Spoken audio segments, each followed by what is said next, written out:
નમસ્કાર મિત્રો, આજે આપણે વિડીયોમાં વાત કરીશું સરસ્વતી સાધના સાયકલ યોજના વિશે, જેમાં કન્યાઓને જે ફ્રીમાં સાયકલ મળવાપાત્ર રહેશે તે અંગેની આપણે વિડીયોમાં ચર્ચા કરીશું. અને ચેનલ પર પહેલીવાર આવે તો ચેનલને સબસ્ક્રાઈબ અવશ્ય કરી રાખજો. કોને લાભ મળશે તો અનુસૂચિત જાતિ, જેમાં ધોરણ 9માં અભ્યાસ કરતી કન્યા કેળવણી ઉત્તેજન આપવાથી હેતુથી કન્યાઓને અંતરની મર્યાદા વગર શાળામાં આવજાવન કન્યાને સાયકલની સહાય આપવામાં આવે છે. જેમાં શહેરી વિસ્તાર માટે આવક મર્યાદા 1,50,000 અને ગ્રામ્ય વિસ્તાર માટે 1,20,000.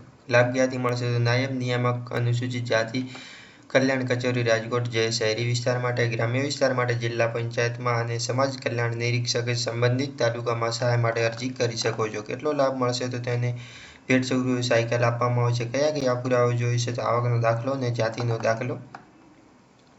નોંધમાં વાત કરીએ તો આ યોજના અંતર્ગત ડિજિટલ ગુજરાત પોર્ટલ શાળાએ વિદ્યાર્થીનીઓએ ડેટા એન્ટ્રી કરીને પણ અરજી કરવાની રહેશે. તો બસ મિત્રો, આ વિડીયોમાં આટલું જ. જો તમને વિડીયો પસંદ હોય તો તમામ મિત્રો સાથે શેર કરી દેજો અને આવા વિડીયો મળવા માટે ચેનલને સબસ્ક્રાઈબ અવશ્ય કરી રાખજો.